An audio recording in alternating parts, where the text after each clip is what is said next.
नमस्कार भाई दोस्तों।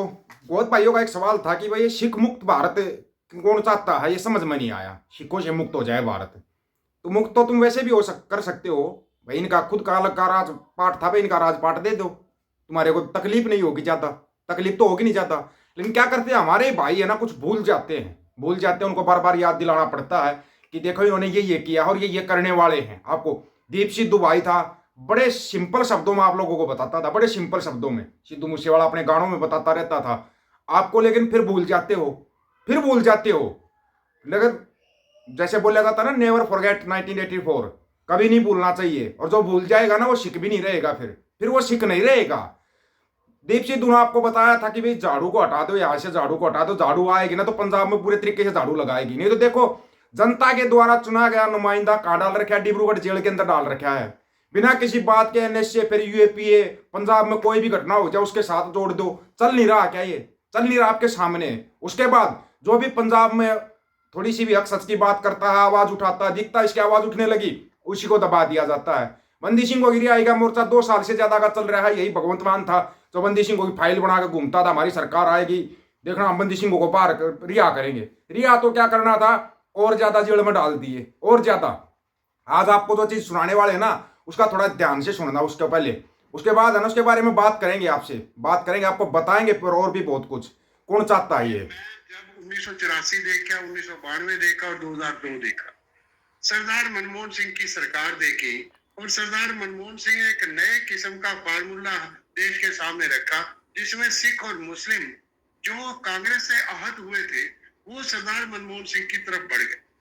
अचानक 2009 में एक नए किस्म के हमें परिस्थिति देखी, हालात देखे, जब सरदार मनमोहन सिंह अपने लेवल पर 206 सीट लेकर आए और एक नए किस्म का हमारे सामने उन्होंने सिद्धा रखा। इन द मीन टाइम अन्ना आंदोलन जब हुआ, अन्ना आंदोलन को मैंने बहुत नजदीक से देखा और मुझे यह महसूस हुआ कि ये अन्ना आंदोलन आरएसएस के घोड़े पर चढ़कर आया है और ये अन्ना आंदोलन केवल और केवल कांग्रेस और खासतौर पर सरदार मनमोहन सिंह और शीला दीक्षित के खिलाफ एक हवा बनाने का एक चेष्टा है।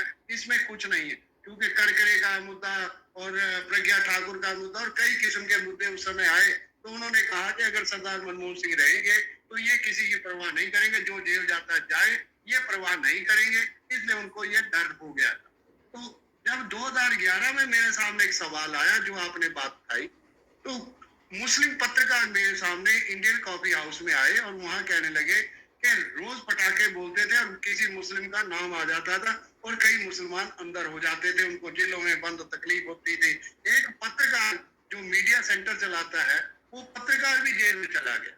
तो उस हालात में जब मैंने देखा तो फिर मैंने एक यात्रा की वेई नदी से गंगा नदी तक।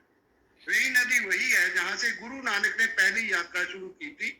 ना को हिंदू ना मुसलमान, अल्लाह राम के पेड़ पड़ गई। तो एक नए किस्म की मुझे ऊर्जा मिली कि कम से कम लोग इस बात को समझते हैं और हमारे मन में ये जो पीस मिशन वाला इशू उठा, तो ये मैंने वहीं से ये प्रेरणा मिली कि मुझे इस पे काम करना चाहिए। तो मैंने वो जो यात्रा की, तो मेरे 3 चैप्टर थे।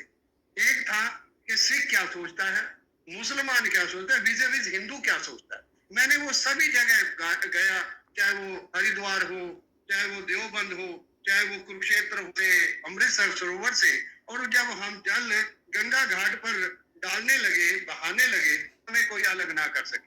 फिर ये कोई ऐसा नहीं था, हम 10-12 लोग थे, हमने इसी बात को लेकर चले, हमने कोई इसको पैसा असली कलेक्शन बात का आएगी हमने अभी। कोई अरेंजमेंट नहीं किया, अपने आप में चल पड़ते थे, काम कर लेते थे। इतना कोई इनिशिएट किया आंदोलन कि ये ही रास्ता है, अगर इस देश में जो नफरत का माहौल बन रहा है इसके खिलाफ हमें खड़ा होना पड़ेगा।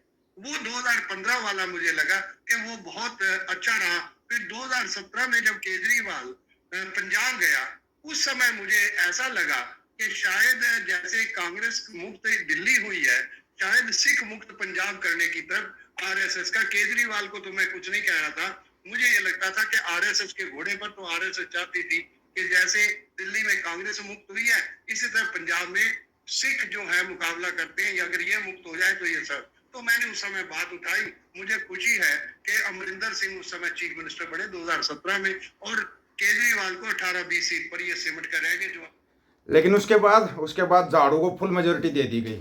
झाड़ू को फुल मेजोरिटी दे दी, मेजोरिटी देने के बाद आपने रिजल्ट भी भुगता होगा। भुगता या नहीं भुगता भाई पंजाब वाले अच्छी तरीके से बता सकते हैं क्या क्या भुगता है। पंजाब में एक पत्रकार सवाल करता है भगवंत मान से, वो दिल्ली की जेल में मिलता है जाके, दिल्ली की जेल के अंदर मिलता है वो जाके। कैसे, क्यों, किस रथ पर सवार है, समझ गया अभी किसके इशारे पे क्या चल रहा है ये, या अभी भी समझ में नहीं आया कि किसके कहने से ये सब हो रहा है।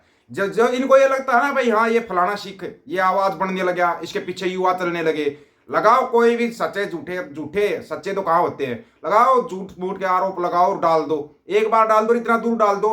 दूसरे जो बड़े बड़े बड़े गैंगस्टर हैं भाई, 40 गैंगस्टर और पंजाब की जेलों में आएंगे, कमाल ही हो गया, कमाल ही हो रखा ये तो।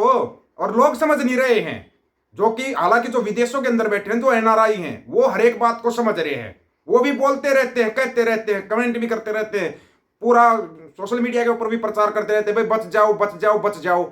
ये लोग कोई दूसरा ही खेल खेल रहे हैं, तुम्हारा खुद का राज भाग तुम्हारे को मिलने वाला। आप किसी भी देश के अंदर जाओ, किसी भी देश के अंदर, हम ये नहीं कहते स्पेशल अमेरिका या कनाडा में जाओ, ऑस्ट्रिया जाओ, ऑस्ट्रेलिया जाओ, कहीं भी जाओ आप, वहां पर सिक्कों को मान्यता दी जा रही है, ज्यादा से ज्यादा सिक्कों को मान्यता दी जा रही है। डॉलरों के ऊपर सिक्कों की नोटो फोटो छपती है, डॉलरों के ऊपर, फिर भी आप लोगों की समझ में नहीं आ रहा। यहाँ बस इनको तो एक ही चीज दिखाई देती है, चलो इसके तलिए चलो, ये करो वो करो वो करो।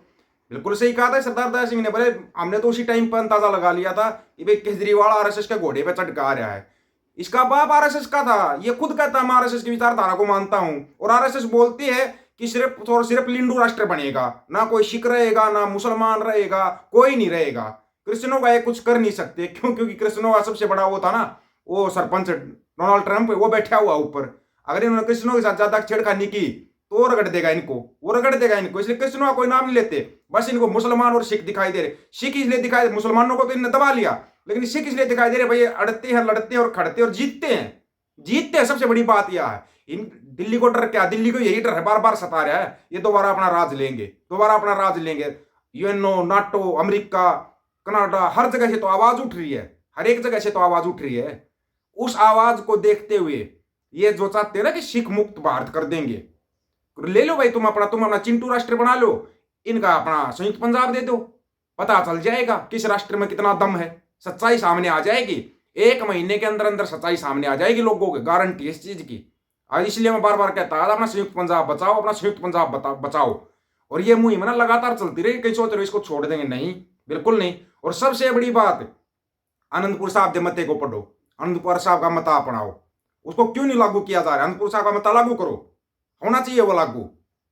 जब तक आनंदपुर साहब के मते के बारे में बच्चे को पता नहीं लगेगा ना, तब तक लोगों को समझ में नहीं आएगा कि संयुक्त पंजाब चीज क्या है, खालसा राज चीज क्या है। आनंदपुर साहब के मते का कोशिश करेंगे, बीच बीच में उसके वीडियो बनाते रहेंगे, पहले भी बनाए, 2-3 वीडियो बनाए हमने, फिर बनाएंगे, ताकि बच्चे तक आनंदपुर साहब का मता पहुंच जाए आनंदपुर साहब का मता, तभी जाके बात बनेगी, नहीं तो बात नहीं बनेगी। ये लोग ऐसे ही भंडी प्रचार करते रहेंगे सिखों का। आप देख लेना, अभी अमृतपाल ने और उसके साथियों ने पिटीशन दायर कर दी, बस इनको फिर चुल मचने लगी, भंडा कुछ ना कुछ फिर कुछ भंड करेगा भंडा भंड, देख लेना, क्योंकि भंडे को आदेश पीछे से मिलेगा, पीछे से इसके आकाओं का आदेश मिलेगा और ये भंड करेगा। तो अब यही एक रिक्वेस्ट है, अपनी आंखें खोल लो। आप लोगों को क्या राय, इसके बारे में अपनी राय रखना दोस्तों, आपकी राय का इंतजार रहेगा, आपकी राय बहुत महत्वपूर्ण है। सभी साथियों को राम राम, नमस्कार, आदाब, सत श्री अकाल। वीडियो को ज्यादा से ज्यादा शेयर, चैनल को सब्सक्राइब और बेल आइकन को जरूर दबाना दोस्तों। ऑफिशियल दीपक फौजी यूट्यूब चैनल, बात आकर सच की करेंगे, हक सच की बात हम करेंगे। वीडियो को शेयर करने की जिम्मेवारी आप लोगों की है। गज के आखो, वाहेगुरु जी का खालसा, वाहेगुरु जी की फतेह।